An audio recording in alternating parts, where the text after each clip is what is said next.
Assalamualaikum warahmatullahi wabarakatuh. Salam sejahtera untuk kita semua. Video ini untuk memenuhi tugas teknologi produksi tanaman pada lahan suboptimal.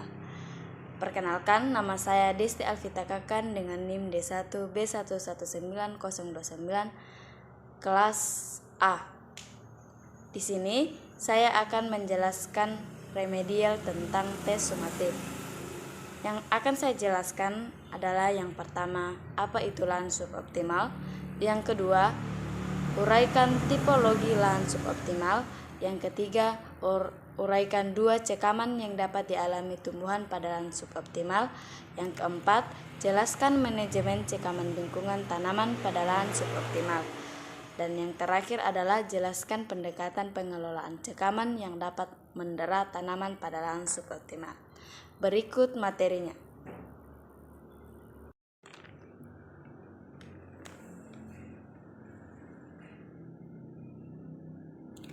Yang pertama, apa itu lahan suboptimal? Lahan suboptimal merupakan lahan yang menghasilkan produksi panen yang kurang optimal.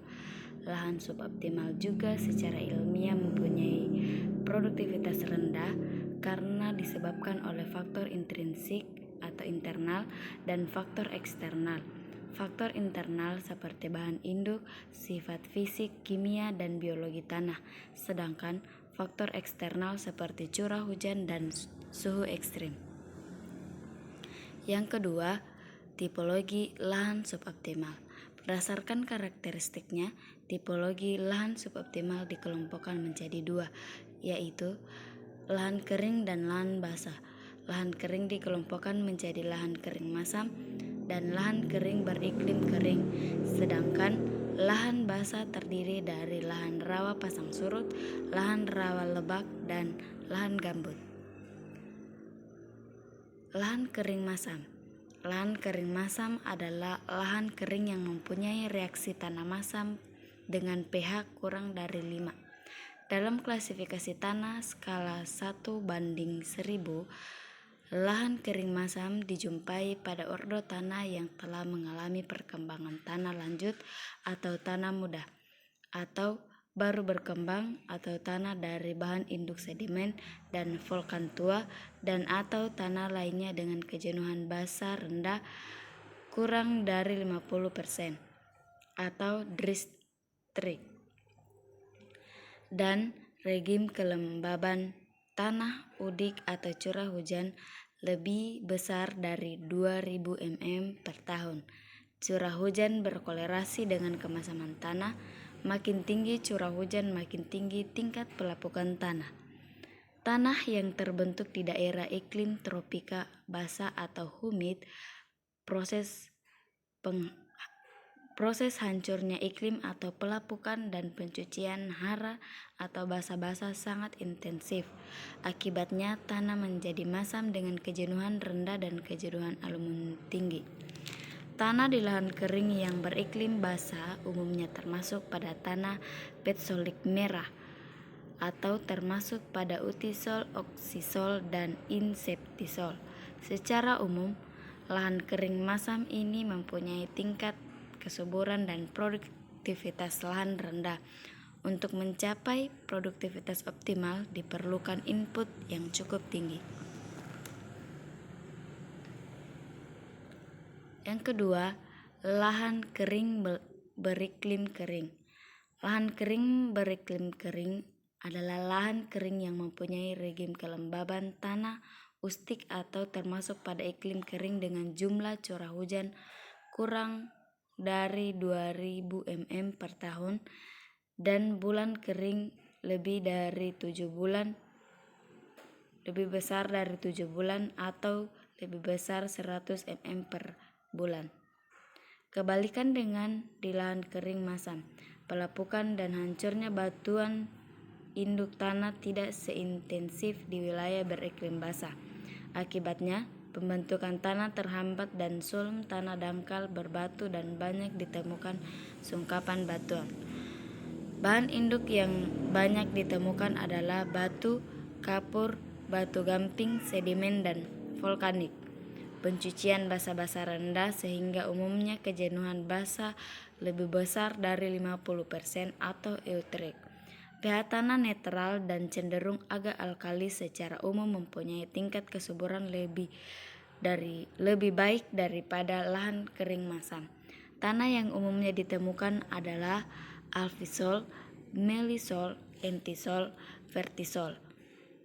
Permasalahan yang umum terjadi adalah kelangkaan sumber daya air karena rendahnya curah hujan sehingga jenis tanaman yang indeks pertanaman lebih terbatas.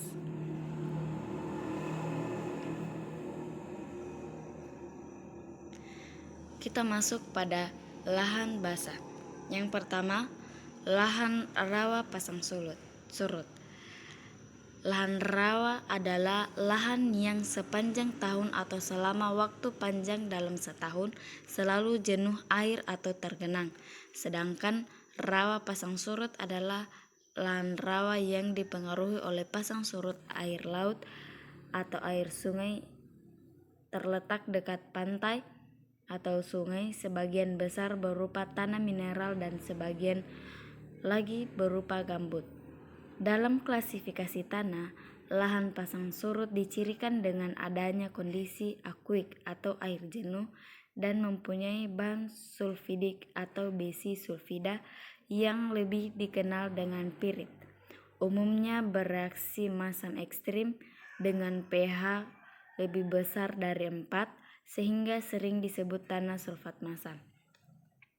Klasifikasi tanahnya termasuk pada sulfoquence, sulfik endoquence, sulfik fluvaquence, sulfik hydraquence, sulfaquence, sulfik endoquence. Sedangkan wilayah yang dekat dengan laut dipengaruhi oleh garam atau salinitas, atau yang dikenal dengan payau, sehingga pH tanah netral atau agak alkalis dengan pH 6,5 sampai 7,5. Diklasifikasikan sebagai halaquence atau halaqueps. Lahan ini umumnya mempunyai tingkat kesuburan dan produktivitas tanah rendah, sehingga pengembangan pertanian diperlukan input teknologi seperti varietas yang tahan masam dan genangan, tahan salinitas tinggi, dan diperlukan drainase dan tata air makro. Yang kedua, lahan rawa lebak. Lahan rawa lebak adalah lahan rawa yang tidak dipengaruhi oleh pasang surut atau non pasang surut, tetapi dipengaruhi oleh sungai yang sangat dominan, yaitu berupa banjir besar yang secara periodik minimal 3 bulan mengenangi wilayah setinggi 50 cm. Rawa lebak umumnya terletak pada kiri kanan sungai dan berada lebih ke dalam dari daratan pantai ke arah hulu sungai. Selama musim hujan, rawa lebak selalu digenangi air, kemudian secara berangsur-angsur air akan surut sejalan dengan perubahan musim ke musim kemarau, musim hujan ke musim kemarau. Lebak dikelompokkan lebih lanjut berdasarkan tinggi genangan dan lama genangan menjadi lebak dangkal. Dari tinggi genangan lebih besar dari 50 cm dan lama genangan kurang lebih 3 bulan. Lebak tengahan terdiri dari 50 sampai 100 cm dari 3 sampai 6 bulan dan lebak dalam lebih besar dari 100 cm sampai 3 sampai 6 bulan. Jenis komoditas dan indeks pertanaman di lahan rawa lebak ini sangat tergantung dari jenis lebak dengan tingkat kesuburan sedang, karena ada pengkayaan hara dari luapan sungai. Lahan gambut. Lahan gambut adalah lahan yang terbentuk dari lahan organik dengan kandungan C organik lebih besar dari 12%, berat jika kandungan liat 0% atau lebih besar dari 18% berat jika kandungan liat 60% atau lebih dengan kedalaman lebih besar dari 60 cm. Menurut klasifikasi tanah dikelompokkan sebagai tanah organik atau histosol atau organosol. Menurut Fahmuddin menyatakan bahwa tanah gambut mempunyai kandungan C organik berkisar antara 18 sampai 60%.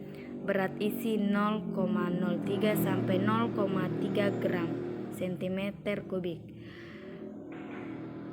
Sebaran karbon di seluruh penampang sampai dasar mineral bersifat mudah terbakar dan tidak balik atau irreversibel apabila sudah didrainase.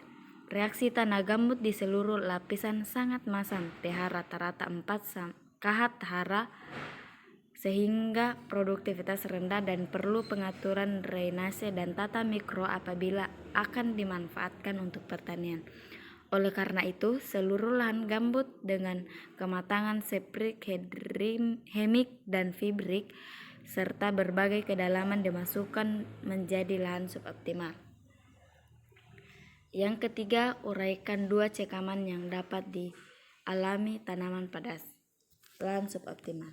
2 cekaman yang dapat dialami pada lahan suboptimal adalah cekaman biotik dan abiotik.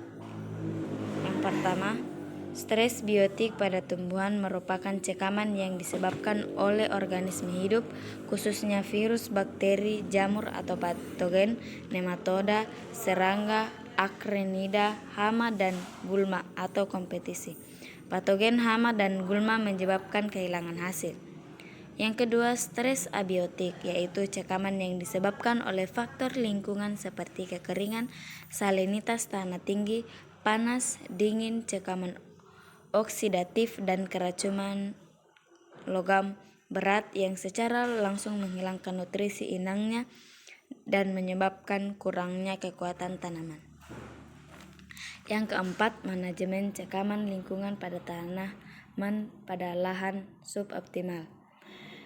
Manajemen lingkungan pada tanaman pada lahan suboptimal termasuk manajemen pertanian yang berfungsi sebagai sumber daya di mana situasi dimanipulasi dari waktu ke waktu oleh manajer dari sistem pertanian untuk mencapai tujuannya. Manajemen pertanian juga berhubungan dengan cara menghadapi situasi atau tantangan yang akan dihadapi. Konsekuensi dan risikonya ada di tangan manajer berdasarkan preferensi pribadi dan penilaian subjektif. Tujuan daripada laba, realitas tujuan laba diakui dalam konteks pertanian keluarga. Usaha yang tidak logis dapat membedakan antara pertanian sebagai bisnis dan pertanian sebagai entitas ekonomi diselesaikan. Yang kelima, pendekatan pengelolaan cekaman yang dapat menderah tanaman pada lahan suboptimal.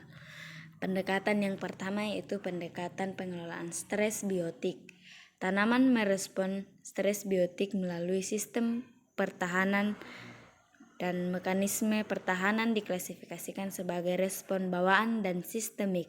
Setelah infeksi, spesies oksigen reaksi atau ROS dihasilkan dan semburan oksidatif membatasi penyebaran patogen. Selain itu, sebagai respon terhadap serangan patogen, tanaman meningkatkan lignifikasi sel. Mekanisme ini memblokir invasi parasit dan mengurangi kerentanan inang. Yang kedua, pertahanan terhadap stres biotik meliputi hambatan morfologi dan struktural, senyawa kimia dan protein, juga enzim. Ini memberi toleransi atau ketahanan terhadap tekanan biotik dengan melindungi produk dengan memberi mereka kekuatan dan kekakuan. Resistensi terhadap stres biotik dapat diinduksi melalui senyawa kimia tertentu seperti asam B-amonibutirat atau BABA atau benzotadiazol atau BTH Intensitas cekaman biotik bervariasi tergantung pada cuaca, sistem tanam, praktek budidaya, jenis tanaman, varietas tanaman, dan tingkat ketahanannya. Yang kedua, pendekatan pengelolaan stres abiotik. Yang pertama itu kondisi cekaman abiotik yang paling mempengaruhi hasil panen terkait ketidakseimbangan ion hara, defisiensi air, dan suhu ekstrim. Respon tanaman terhadap tekanan lingkungan pada tingkat molekuler, seluler, jaringan anatomis, morfologis, dan fisiologis. Secara keseluruhan, respon terhadap satu atau lebih tekanan ini juga berbeda dengan menurut spesies dan genotip. Respon tanaman terhadap stres tergantung pada durasi dan tingkat keparahan kejadian, serta usia dan tahap perkembangan tanaman saat stres diberikan. Kondisi cekaman abiotik kekurangan air adalah faktor yang paling merusak. Salinitas merupakan kendala utama dalam produktivitas tanaman. Zat pengatur tumbuh memodulasi respon tanaman terhadap cekaman biotik dan abiotik dan mengatur pertumbuhan dan perkembangannya. Penggunaan mikroba dapat menjadi strategi alternatif yang menjanjikan untuk mengatasi keterbatasan produksi yang dapat disebabkan oleh cekaman abiotik dan untuk kesehatan perlindungan tanaman yang lebih baik karena ramah lingkungan, hemat biaya, dan juga dapat memberikan perlindungan terhadap cekaman biotik. Tadi hasil presentasi saya, kurang dan lebihnya mohon dimaafkan. Wassalamualaikum warahmatullahi wabarakatuh.